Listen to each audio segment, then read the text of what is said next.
Irmãos, sabe o que esse profeta velho, idoso, falou para o homem de Judá? Falou assim: olha, um anjo falou comigo. Eu também sou profeta como você. E um anjo me disse por ordem do Senhor. Olha, aí ele colocou o anjo no meio, né? Colocou dons espirituais no meio. Com dons espirituais fica facinho, facinho, né? De manipular a mente das pessoas. E olha o que ele falou. E um anjo me disse por ordem do Senhor: faça-o voltar com você para sua casa, e coma pão e beba água. Mas ele estava mentindo. Que coisa absurda. Tá vendo? Né? Quantos não tem mentido aí, né? Dizendo que um anjo falou isso, que um anjo falou aquilo. Quantos, irmãos?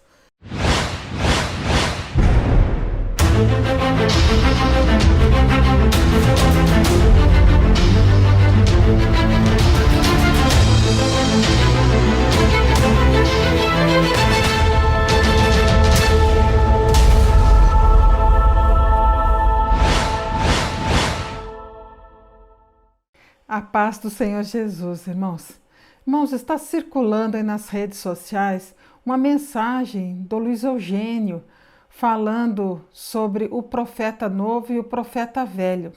Eu confesso para os irmãos que eu não vi a mensagem toda, mas chegou por mim uma parte dela pelo WhatsApp. E hoje a gente quer discorrer um pouco sobre isso.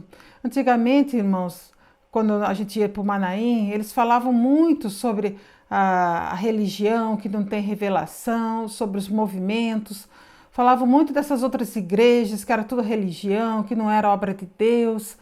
Irmãos, eles tinham uma preocupação enorme das pessoas saírem da Maranata e irem para outra denominação. No caso, essas outras religiões aí que eles chamam, né, de movimento, as primas, tudo isso, né? Mas hoje, a maior preocupação da ICM, pelo que eu vejo, pelo que eu tenho acompanhado, é a ICR, é o Anchieta, é a maior preocupação. Eles têm muito medo, né, e com razão, da Maranata está cada vez diminuindo mais, né? Está cada vez se definhando, porque as pessoas estão já com o endereço certo, né? Elas saem da Maranata e já vão direto para a ICR. Então, como o povo está sendo repescado, à medida que a Maranata diminui, a ICR aumenta. Irmãos, é simples assim. A Maranata vai diminuindo e a ICR vai aumentando. Então, eles estão pegando partes da Bíblia e forçam o texto para tentar encaixar nessa situação, como foi o caso do Amadeu, com aquele estudo sobre Jesus, o espírito de profecia. Ele foi indo, foi discorrendo, até chegar no falso profeta de hoje. Ali, então, ele dá uma aula, né, sem falar do Anchieta, mas ali ele começa dando ali as suas indiretas ali, né? Agora vem o Luiz Eugênio com essa história do profeta velho. Deve ser também uma alusão ao Anchieta, né? Essa é a impressão que nós temos, embora eles não falam nada abertamente, né? Fica tudo nas entrelinhas, né? Você vai deduzindo e vai vendo até onde eles têm chegado. O alvo, irmãos, parece que é o mesmo do Amadeu, né? E de outros também, né? É o Anchieta. Eles estão muito preocupados, né? E quando eles mudam o foco, eles passam então a falar das redes sociais, né? Então nós vamos contar essa história e vocês mesmos vão dizer aí nos comentários quem é o profeta velho e a conclusão será de vocês mesmos, né? Mas, irmãos, para nós entendermos essa história do profeta velho, né, a gente tem que começar um pouquinho antes, ali falando da cisão de Israel. Então, o ano de 931 a.C., quando se deu essa cisão, né? O Israel, irmãos, era um país próspero, era um país muito bom, né? Era um país independente, tinha o seu governo próprio, né? E o seu rei, o primeiro rei de Israel foi Saul. Saul entrou para reinar com 30 anos, reinou 40 anos, morreu aos 70 anos. Depois veio o segundo rei, que foi Davi. Davi também começou a reinar aos 30 anos, reinou 40 anos e morreu aos 70 anos. Davi morre. Aí vem então seu filho Salomão. Salomão também enfrenta algumas adversidades ali, porque tinha na linha sucessória, não sei se vocês se lembram disso, tinha o caso do Adonias, né? Absalão já tinha morrido, mas tinha o Adonias que estava vivo, teria que ser ele, mas Adonias havia sido rejeitado, então entra Salomão. Salomão agora é o rei de Israel, começa a reinar com 30 anos, reina 40 anos e morre também aos 70 anos. Ele acaba então assumindo o reino de Israel, Salomão. Mas o que acontece então quando ele morre? Salomão, diz a palavra de Deus que ele tinha 700 esposas e 300 concubinas, né? Mas é descrito na Bíblia, né? A Bíblia apresenta como único filho de Salomão Roboão. Interessante isso, né? Tantas mulheres, mas parece que ele reconheceu apenas como seu filho, né? O Roboão. E o Roboão, então, ali com 41 anos de idade, ele é o único filho, então ele seria o rei de Israel. Mas o que acontece? Quando Salomão ainda estava vivo, tinha um dos oficiais dele que era Jeroboão. Jeroboão, ele foi um dos oficiais de Salomão e está lá em 1 Reis 11:26. Também Jeroboão, filho de Nebate, rebelou-se contra o rei. Ele era um dos oficiais de Salomão, um efraimita de Zeredá, e sua mãe era uma viúva chamada Zerua. Então esse Jeroboão tinha recebido uma profecia de Aías, num certo caminho, que Aías, então, quando o encontrou, rasgou a sua capa em 12 pedaços e entregou para ele 10 pedaços. Falou: Jeroboão, você vai ficar com 10 tribos. Né? E talvez quando Salomão ficou sabendo e tentou matá-lo, ele teve que fugir para o Egito. E ali ele ficou.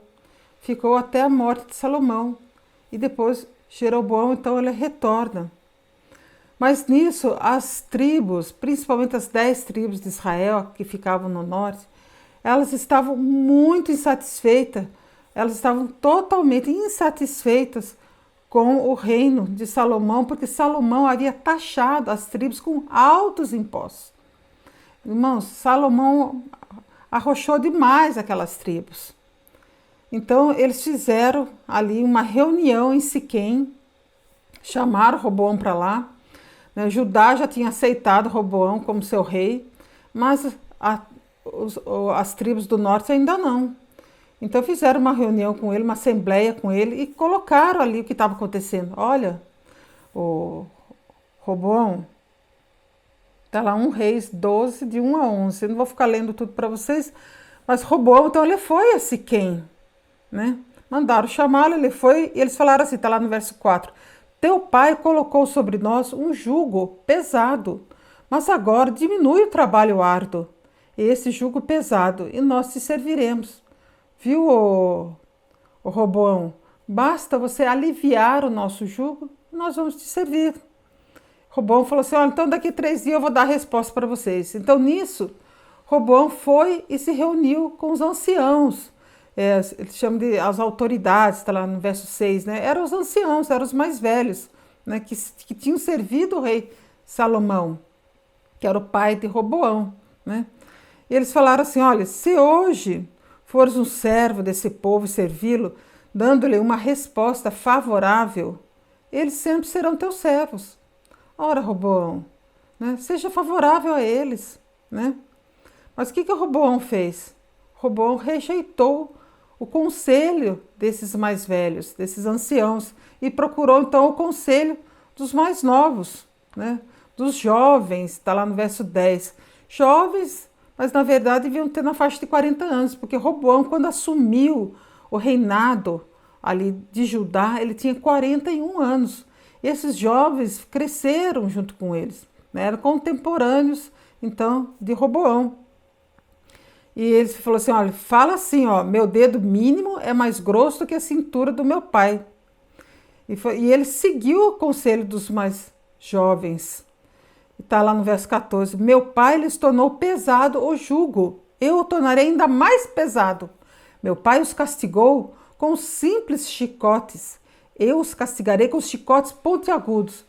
Ah, vocês estão achando que o meu pai, o Salomão, foi pesado? Comigo vai ser muito mais pesado ainda. Então eu não vou aliviar o jugo de vocês. Irmãos, sabe o que eles fizeram? As 10 tribos falaram, então nós não queremos você. Nós queremos o Jeroboão. Nós vamos reconhecer o Jeroboão, então, como nosso rei. Simples assim. Arrochou? A gente, eu não quero nem saber. Irmãos, é o que está acontecendo. Muita gente que está aí na Maranata, irmãos, está se sentindo assim, muito arrochado, né? Está sentindo um jugo muito pesado aí dentro. Acho que a pandemia até aliviou um pouco, o povo começou a ficar em casa. Achou bom ficar em casa, né? Puxa vida, nunca souberam que ia ficar toda noite em casa, né? E eles, agora, irmãos, eu creio que ninguém gosta de um jugo pesado. Então, por isso que tem muita gente que está deixando a Maranata. Ah, é? Arrochou? A gente sai. Né? Então, foi isso também uma das coisas que tem acontecido na Maranata, que eles não têm se apercebido disso. Né? Então, Jeroboão assumiu as 10 tribos, como havia predito Aías, e finca o seu reinado, então, em Siquém. Né?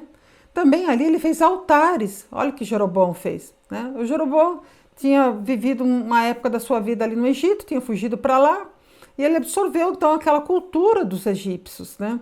Aquela idolatria dos egípcios, sem contar que ele não era de Judá, ele era mais afastado, ele era daquelas outras tribos, né? Ele era um efraimita. Né? Também fez altares então a Adã e Betel, para que ninguém se deslocasse até Jerusalém a fim de adorar no templo de Salomão. Tá vendo o que ele fez? Tá lá, ó, no capítulo 12, 27, 1 Reis 12, 27. Se esse povo subir a Jerusalém para oferecer sacrifícios no templo do Senhor, no caso era o templo de Salomão, né? Novamente dedicarão sua lealdade ao Senhor deles, ou seja, a Roboão, rei de Judá. Então vão me matar e voltar para o rei Roboão. Então quer saber de uma coisa? Eles vão querer ficar indo lá para Jerusalém, vão querer descer para Jerusalém, aliás, subir para Jerusalém, né? E oferecer sacrifícios ali. Então eu vou fazer altares aqui em Dan e Betel. Foi isso que ele fez. Colocou 2 bezerros de ouro em cada um desses lugares. Está lá 1 Reis 12, 31. Jeroboão construiu altares idólatras. E designou sacerdotes dentre o povo, apesar de não serem levitas. Irmãos, ele foi designando sacerdote por conta dele. Né? Para ser sacerdote, tinha que ser da linhagem araônica, de Arão. Né? Tinha que ser um levita. Nem todo levita era o sacerdote, mas para ser sacerdote tinha que ser da tribo de Levi, assim como Arão era. Né? No capítulo 13, então, agora nós entramos no capítulo 13, que fala então do homem que saiu de Judá e o profeta velho, idoso. Né? Então, no capítulo 13, diz que um homem saiu de Judá. Mas um pouquinho antes, irmãos, só voltando aqui, no último versículo ali do capítulo 12, diz que ele então chamou as pessoas ali, né? Ele recrutou as pessoas, instituiu uma festa para os israelitas e foi ao altar queimar incenso. Irmãos, tinha ali marcado então essa festa nesse altar, a consagração ali do ídolo, né? Talvez desse bezerro de ouro ali, né? Nesse altar em Betel, né? Então agora nós chegamos no capítulo 13 e diz que um homem de Deus saiu de Judá e foi até Betel, bem na hora que ele, Jeroboão, estava queimando incenso sobre o altar que fizera. Olha que coisa, né? Irmãos, tratava-se de um altar pagão, como nós falamos, né? E Deus ficou incomodado com isso e enviou então esse homem de Deus, de Judá, para ir até Betel, adverti-lo da sua idolatria. E a cerimônia simplesmente foi interrompida por esse homem que saiu de Judá.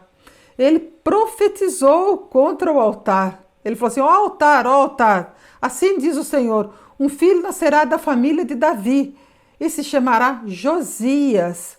Ou seja, né? Olha, vai vir alguém da família de Davi, que você, Jeroboão, você não é da família de Davi. Quem era Roboão. Por isso que ele ficou lá em Jerusalém, lá em Judá, e era aceito, porque ele era neto de Davi.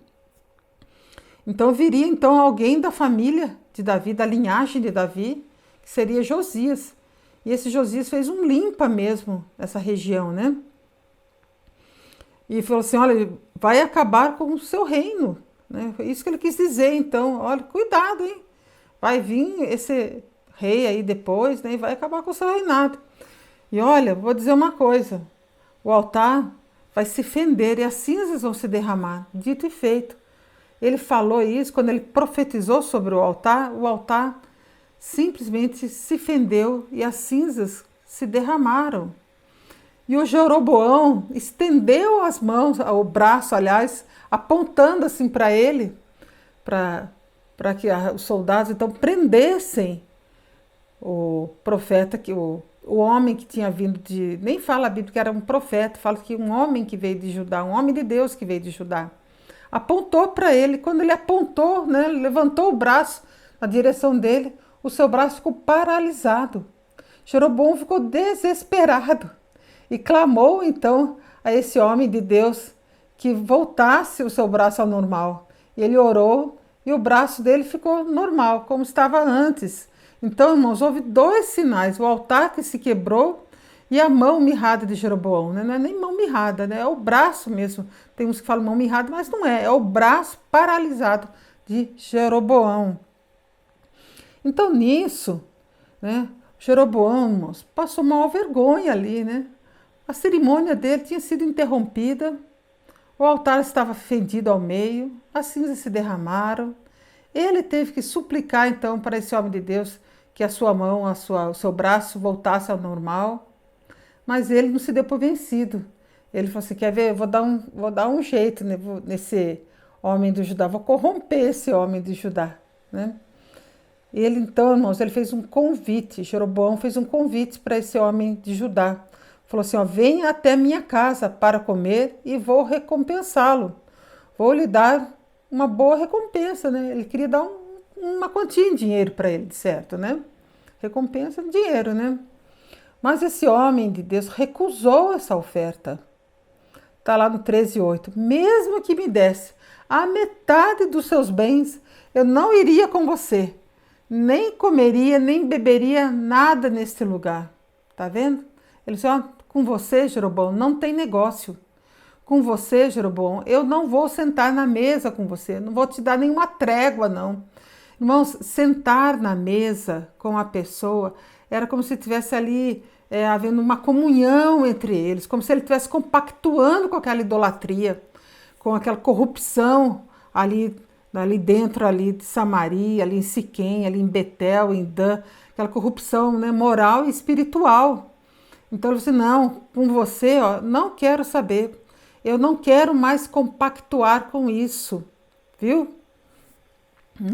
Então essa era a situação, ele recusou, porque Deus havia falado para ele, para esse homem de Deus, Deus tinha falado para ele, ó, para ele não comer nada quando ele fosse para esse lugar aí. Olha, não coma nada lá, você não vai beber nada lá nesse lugar, e você vai voltar por outro caminho. Era para ele ficar em jejum mesmo, né? Era para ele se abster de todo aquele alimento ali daquele lugar. Talvez fosse um alimento sacrificado ao ídolo, como foi o caso de Daniel, que falou assim: olha, eu não quero comer nenhuma dessas carnes aí, não quero nada. As penas, me dá aqui umas verduras, uns legumes e tal, e daqui 10 dias você vai ver se eu vou estar forte ou não. Aí no fim ele estava bem forte mesmo, né? Então ele falou assim: não, eu não quero, não vou comer nada, porque Deus tinha falado isso para ele, que não era para ele comer mesmo, né? Aí ele então começou a fazer sua viagem de volta, e por outro caminho, né? Mas nisso ele parou embaixo de uma grande árvore, tem versões que falam que era um carvalho, né?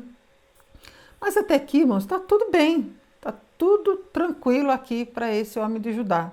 Ele saiu de Judá, ele foi para lá, ele deu o recado, Deus agiu através da vida dele, né? Jeroboão ficou impressionado com os sinais. Realmente, Jeroboão, ele sabia que aquele homem era um homem de Deus, né? Tanto que quis ali, né, até tentar corromper a moral dele ali. Não, venha para cá, né, tal, vou te dar um dinheiro, né, queria talvez sabotar ali ele, né, esse homem de Deus, né, vou dar um dinheiro aqui para você e tal, mas ele não aceitou nada de Jeroboão. Mas morava em Betel um profeta já idoso. Nesse lugar, em Betel, morava um profeta, né, um profeta velho, idoso. E os filhos contaram para o pai, no caso esse profeta idoso, o que tinha acontecido. Né? Vou aqui conjecturar para vocês aqui. Os filhos devem ter chegado para ele, devem ter falado assim: olha, pai, você não sabe da última, sabe o que aconteceu? Estava lá a festa, lá, todo mundo reunido lá em Betel, né? O Jeroboão foi lá consagrar o bezerro de ouro lá, né? Fazer aquele ritual todo, mas no meio da festa, no meio do ritual, chegou então um homem que veio lá de Judá, e ele, sabe o que ele fez? Ele começou a profetizar sobre aquele altar. Altar, né? Vai vir aqui alguém da família de Davi, e o nome dele será Josias. Ele profetizou sobre aquele altar e falou assim: altar, você vai se fender. E não é que se fendeu mesmo. O altar se fendeu, as cinzas caíram por terra. Foi um vexame. E sabe o que Jeroboão fez? O Jeroboão ainda convidou ele para ir para a casa dele, né? Aquele negócio, se você não pode vencer seu inimigo, una-se a ele, né? Ele falou assim: então vou aqui me unir a ele, quem sabe se une a mim também, né, tal, né? E eles contaram então o que tinha acontecido pro pai. Ele falou: e sabe o que ele falou? Ele falou assim: esse homem de Deus que veio lá de Judá não aceitou nada, nem o dinheiro, nem a recompensa dele. E voltou, não aceitou porque falou que Deus tinha falado para ele que não era para ele comer nada ali naquele lugar, que ele tinha que se abster da comida, da bebida, não beber nada, não comer nada e voltar por outro caminho. E assim ele fez, ele está voltando então lá para Judá. Então contaram tudo o que tinha acontecido, né?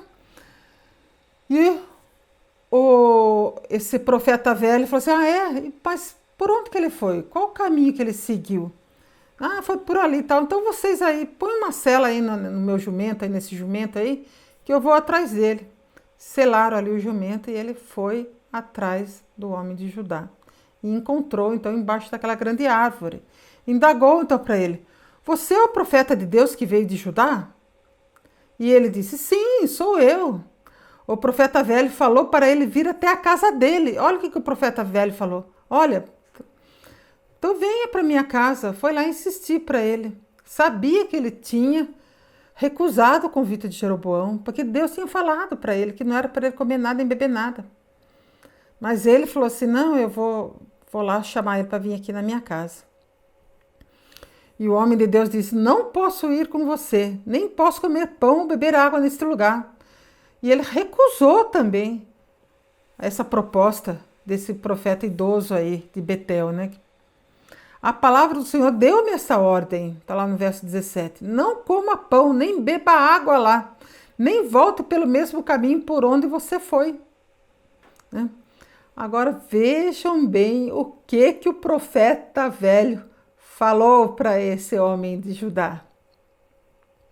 Ele disse assim: eu também sou profeta. Irmãos, ele quis então impressionar aquele rapaz, aquele homem que tinha vindo de Judá, né? Que nessa altura do campeonato já tinha fama de profeta, porque ele tinha feito sinais ali. Né? E ele falou: eu também sou profeta. Né? Ou seja, você veio aqui, você fez sinais, eu também.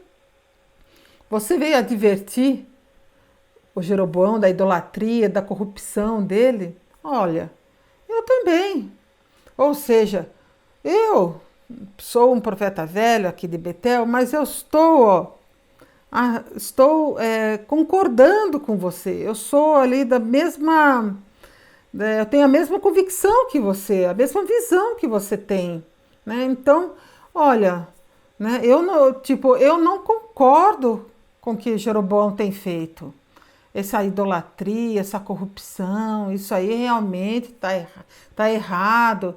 Eu não concordo com esses altares, esses bezerros de ouro aí, né, que ele tem feito. Né? Eu acho que ele não é um bom líder para essas 10 tribos. Né? O coração dele é muito corrompido.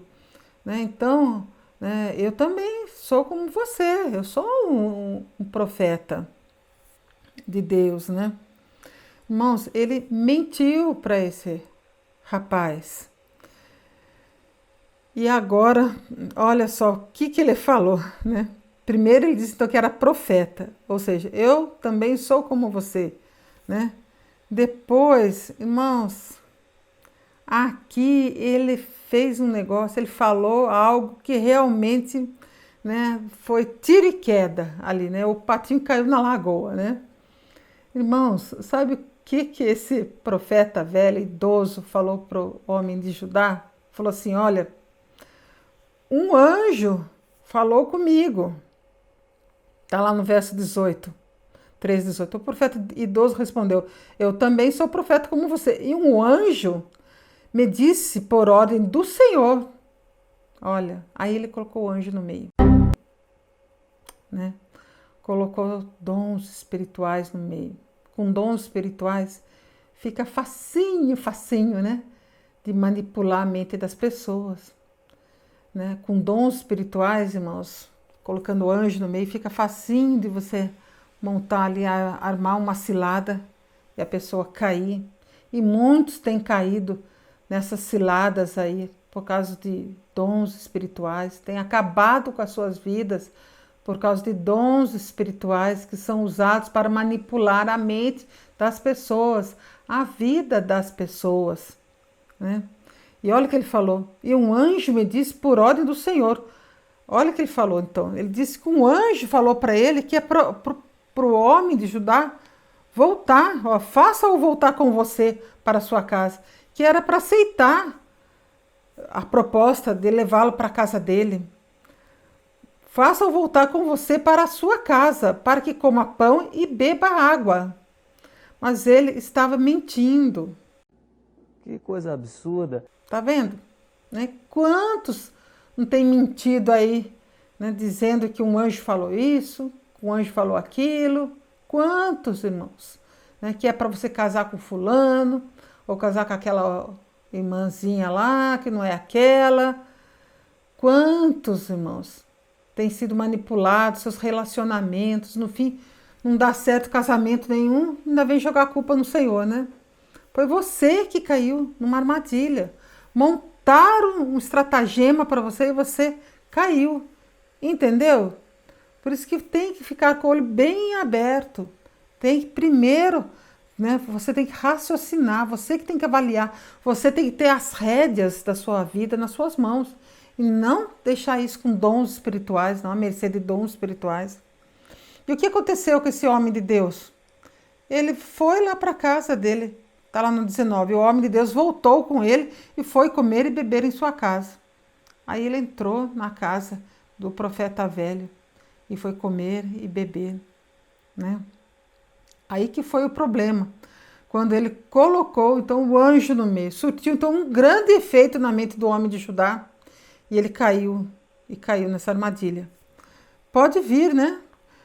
Ou seja, ele falou assim: não, a minha casa, né, tá tudo tranquilo ali, né? Eu não compactuo com isso aí. Então ele pensou que era um lugar assim santificado, um lugar abençoado, algo assim, né? Achou que, e como o anjo falou com ele disse: ah, então eu acho que eu posso ir, né? E ele foi. Irmãos, é isso que eu falo, tem que ter cuidado, né? Quantos não estão aí nesse lugar aí achando, né, que ali é um acampamento de anjos, né? Foi o que o homem de Deus falou assim: era anjo para cá, anjo para lá. Ele pensou: pronto, né, estou no lugar certo, né? Aqui tem anjo para tudo quanto é lado, né? Tem aqui, né, o anjo que toma café, o anjo que joga futebol, o anjo goleiro. Então, tá tudo certo, a barra tá limpa. Vou entrar, vou comer, vou beber e pronto, né? Ele não soube recusar essa oferta desse profeta velho. Sabe por que ele não soube recusar, irmãos? Porque na primeira vez ele conseguiu recusar, ele soube recusar o convite de Jeroboão, porque era evidente que Jeroboão ele era do maligno, isso era evidente, que ele era idólatra, corrupto, pagão, fazia rituais pagãos, né, patrocinava o paganismo. Isso era evidente, irmãos. Ele construiu altares pagãos e construiu com o dinheiro de quem? Ué, das 10 tribos ali, né, que estavam patrocinando tudo isso ali, esses rituais, né? E o profeta velho, o idoso, irmãos, ele não tinha a aparência do mal. Esse que foi o grande problema, né? 1 Tessalonicenses 5:22 diz assim, ó, afaste de toda forma do mal, ou seja, fujam do mal, fuja de toda aparência do mal, não é? Mas aquele profeta idoso não tinha a aparência do mal, não tinha. Já o Jeroboão era bem evidente, mas no caso, nessa segunda proposta, ele caiu mesmo, né? Ele se passou por um profeta que tinha intimidade com Deus. Ele afirmou ser um profeta. Irmãos, eu vou dizer uma coisa para vocês. Profeta, que é profeta, não diz que é profeta, entenderam? Não fica apontando para ele mesmo. Né? Provérbios 27:2 diz assim, ninguém elogia a si mesmo, se houver elogios que venham dos outros. Né? Ninguém é para ficar se auto-elogiando, né? Se elogiando, né? A tradução original diz assim, ó, seja outro que te louve, e não a tua boca, o estranho e não os teus lábios, né? Irmãos, a gente tem que aprender uma coisa. Quando uma igreja, um líder, começa a dizer assim, ó, aqui Deus fala, é porque não fala. Aqui Deus se manifesta, é porque não se manifesta. Aqui Deus opera, é porque não opera. Aqui nós temos o conhecimento da verdade, é porque não tem. Aqui nós temos a revelação de Deus, é porque não tem. Aqui nós temos o melhor para você, saiba que não é o melhor lugar para você. Entenderam? Deus não precisa da força do homem para fazer, para se manifestar, para operar com sinais, não precisa. Irmãos, você se lembra quando o povo estava saindo do Egito em direção ao deserto e chegaram então no Mar Vermelho e atrás estava o faraó e o povo ficou desesperado. E aí então eles começaram a falar para Moisés, você nos trouxe aqui para nós morrermos aqui, porque o que nós vamos fazer? Na frente tem o mar, atrás está vindo o exército do faraó, o que nós vamos fazer? E Moisés falou assim, olha, vocês vão ver a mão de Deus operando aqui nesse lugar, as maravilhas de Deus. E Moisés então foi e clamou ao Senhor. O Senhor falou assim, por que clamas a mim, Moisés? Diga ao povo de Israel que marche. Irmãos, Moisés simplesmente levantou o cajado e as águas se colocaram como paredões, né? E eles passaram. Irmãos, Moisés, irmãos, não recrutou aquele povo para ficar fazendo uma barreira para segurar a água para passar, não. Né? Foi Deus que fez isso. Deus que fez, né? Através ali da vida de Moisés. Irmãos, Deus, quando Ele quer fazer, Ele faz. Não precisa a gente ficar ali tentando ajudar Deus, não se esforçando demais, nem por força, nem por violência, mas pelo meu espírito, não é verdade? Faça a sua parte, mas não precisa de muita força, né? Irmãos, Deus não gosta de dividir a sua honra, a sua glória com homem nenhum, entenderam? Por isso que Ele mesmo quer fazer, né? Então veja que o profeta velho se passou por um profeta de verdade. Passou ou não passou? Passou. Ele disse que um anjo tinha falado com ele. Aí foi a perdição daquele homem que veio de Judá. Na verdade, irmãos, esse profeta idoso, ele estava com inveja do homem de Judá. Estava com inveja, morrendo de inveja dele. Por isso que ele quis ali sutilmente dar um jeitinho ali nessa situação, né? Irmãos, esse homem de Judá repreendeu Jeroboão com muita autoridade. Olha que coisa, né? Com os sinais que vieram de Deus. O homem de Judá não chegou falando, eu sou isso, eu vim aqui agora, viu, Jeroboão, vou repreender esse negócio, vai ver o que vai acontecer, o altar vai se fender e tal, porque eu sou o cara. Não, irmãos, ele não falou nada disso. Eu acredite que ele era um homem humilde, um homem sério, um homem comprometido com a palavra de Deus, né? Não era arrogante, porque se fosse, Deus, irmãos, não usa uma pessoa que se sente superior ao outro, uma pessoa arrogante, soberba, presunçosa. Deus não usa gente assim, né? A soberba precede a ruína. Eu acredito que ele era um homem humilde, que não era presunçoso nem prepotente, se achando superior aos outros. E quantos irmãos estão aí se achando superior aos outros, se achando superior a muitas outras pessoas, né? O ar de superioridade, irmãos, é pura carnalidade. Isso é coisa de homem carnal, né? Aqui nós somos os melhores. Pode ter certeza que são os piores. Soberba e arrogância não tem nada de espiritual. Isso é carnalidade. Irmãos, ele não ficou ameaçando Jeroboão. Olha aqui, ô Jeroboão, o negócio é o seguinte, viu?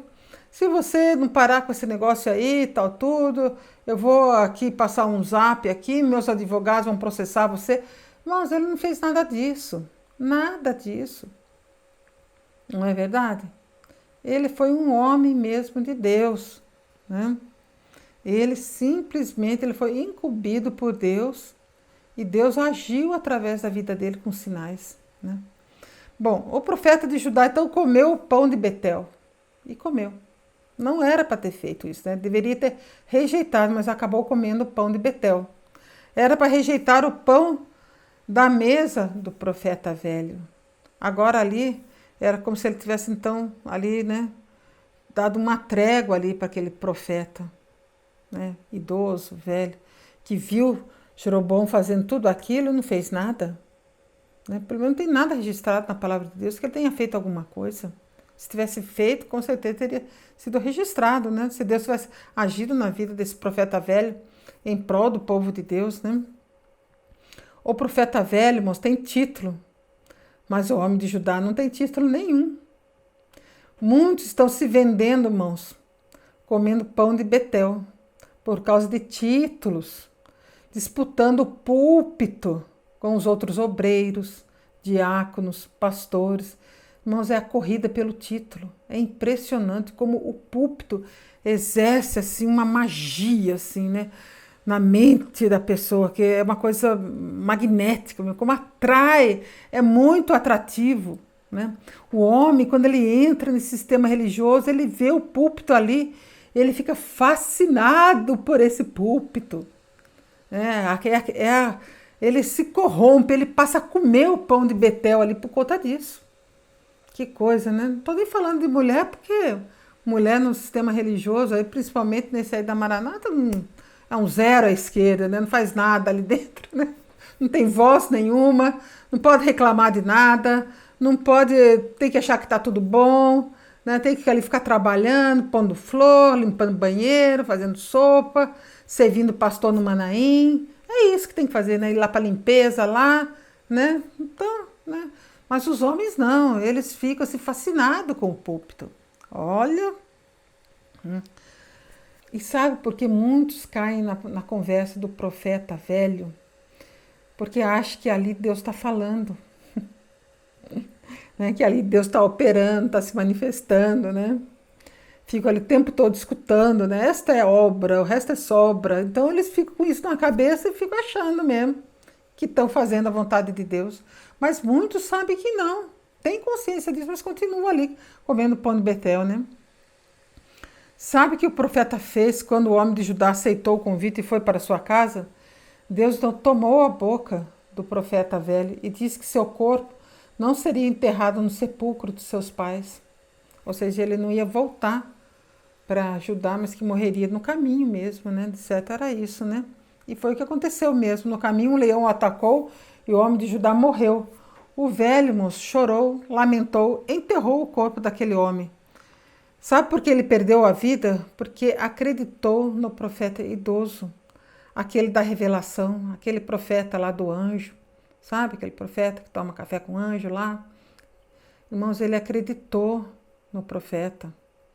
Acreditou que tinha anjo ali falando. Acreditou que tinha anjo, que ali era um acampamento de anjo, que anjo joga futebol, anjo é goleiro, né? Irmãos, não se impressione com dons espirituais, com profetadas, com essa linguagem espiritual, né? Com esse evangelho além da letra, com esse evangelho espiritualizado. Irmãos, não se impressione com isso, com esse evangelho de dons e revelações. Irmãos, isso é um engodo, irmãos. Não coma pão de Betel, pão bolorento, comida enlatada, passada, sem valor nutricional nenhum. Come e ainda fica com fome, né? Não sustenta, não alimenta. Uma vez eu conversei com uma irmã e ela falou, anos ela ali dentro da Maranata, e ela falava, ai Rosa, eu tenho tanta sede de Deus, né? E ela não conhecia a palavra, também não tinha ânimo de estudar a Bíblia nem nada. Ela tem tanta sede de Deus, porque e toda noite ela ia para o culto, toda noite, e continuava com sede de Deus, porque aquilo ali não saciava em nada. Muitos ficam aí desse seminário online com essas aulas aí e não enche a barriga de ninguém, porque não traz nada para a vida prática das pessoas, não fazem das pessoas crentes melhores, não fazem. Querem apenas que sejam membros, que nem sócio de clube, que continue ali, né, sendo membro ali, contribuindo ali mensalmente e tal. Mas, né, cadê o pão vivo que desceu do céu? Não tem não, irmãos. No final das contas, o velho sabia que o homem de Judá era um homem de Deus, sabia. Sabia que ele mesmo não era, ele sabia, ele tinha consciência de que ele mesmo, já idoso, já velho, não é por causa da idade dele, não. É porque ele já sabia que ele já tinha sido corrompido por aquela situação ali de Jeroboão. O seu coração já estava corrompido, ele já tinha também talvez caído até na idolatria também, né? E tinha consciência que tinha agido de má fé, que tinha enganado o homem de Judá. 1:3:26 diz assim, ó, quando o profeta que o fizera voltar do caminho ouviu isso, disse, é o homem de Deus, que foi rebelde à palavra do Senhor. Por isso o Senhor o entregou ao leão e o despedaçou e matou, segundo a palavra que o Senhor lhe dissera. Na verdade, irmãos, ele não foi rebelde, mas caiu numa armadilha, caiu num engodo e perdeu a vida. Irmãos, ele não foi nada de rebelde com Deus, não. Ele achou, né? Deus falou comigo quando estava lá em Judá que não era para fazer isso. Mas depois veio uma outra revelação, né? Lá que um anjo tinha falado com o profeta idoso lá, ele caiu. Irmãos, esse negócio de anjo fala uma coisa, depois revela uma coisa, desrevela e fala outra, é só confusão. Esse negócio de anjo revelando, desrevelando, irmãos, é só confusão. Deixa o anjo tomar café lá que dá mais lucro. Deixa ele lá jogando futebol também, que é melhor. Mas não deixa ele se meter na sua vida não, viu? E muitos estão aí à mercê de títulos, à mercê de homens que se dizem muito espirituais, mas ficam, sabe o quê? Amaldiçoando a vida dos outros. O pior tipo de falso profeta é aquele que só sabe amaldiçoar os outros, que só sabe, irmãos, da boca só sabe sair maldição, só sabe amaldiçoar os outros. Que coisa! Romanos 3,14, a sua boca está cheia de maldição e amargura, né? No caso do homem de Judá, o profeta velho realmente foi tomado por Deus e predisse a morte do homem de Judá, que se cumpriu pela sua falta de discernimento espiritual. Irmãos, por ingenuidade, ele caiu na armadilha do profeta velho e foi morto e morreu pela boca de um leão. Ao contrário de líderes que só sabem amaldiçoar os outros, não só sabem dizer que se saírem de tal lugar, será comido por bicho, será tomado de enfermidade, vai ter diabetes, o avião vai cair, né? Vai ser atropelado por um carro, por um trem, por um caminhão, sei lá mais o quê, né? Irmãos, fujam desse tipo de gente que tem a boca cheia de amargura e maldição para a sua vida. Fuja de pessoas que vêm sempre com um dom espiritual. A hora que você fala assim, não, eu estou querendo sair dessa igreja. Não, peraí, tem um dom aqui para você. Um anjo está falando que se você for para lá vai acontecer isso, então você tem que ficar aqui. Irmãos, isso é engodo. Não caia nessa. Abra teu olho aí, irmãos. A maldição no Antigo Testamento está ligada ao descumprimento da lei. Mas no Novo Testamento, irmão, não existe maldição. Jesus levou sobre si toda maldição. Olha que bênção, né? Toda maldição da lei. E só para terminar aqui, irmãos, 1 João 5,18 diz assim, ó, sabemos que todo aquele que é nascido de Deus não vive pecando, antes o guarda aquele que nasceu de Deus e o maligno não lhe toca. Então, irmãos, fique tranquilo. Se você quer sair de um lugar, quer sair de uma denominação, ir para outra, ou ficar sem ir para qualquer uma outra que seja, irmãos, fique tranquilo, que o maligno não vai lhe tocar. Não tenha medo, né, achando que vai ser comido por bicho, não vai ser não. Porque Jesus levou sobre si toda a maldição da lei. Amém? E você é bênção, né? Você que tem lido a Bíblia, você que tem aí, né, procurado examinar melhor a palavra de Deus, fique com a palavra de Deus e deixe o anjo lá tomando café e jogando futebol, tá bem? Fique na paz do Senhor Jesus e que Deus abençoe. E até o próximo vídeo, não é mesmo?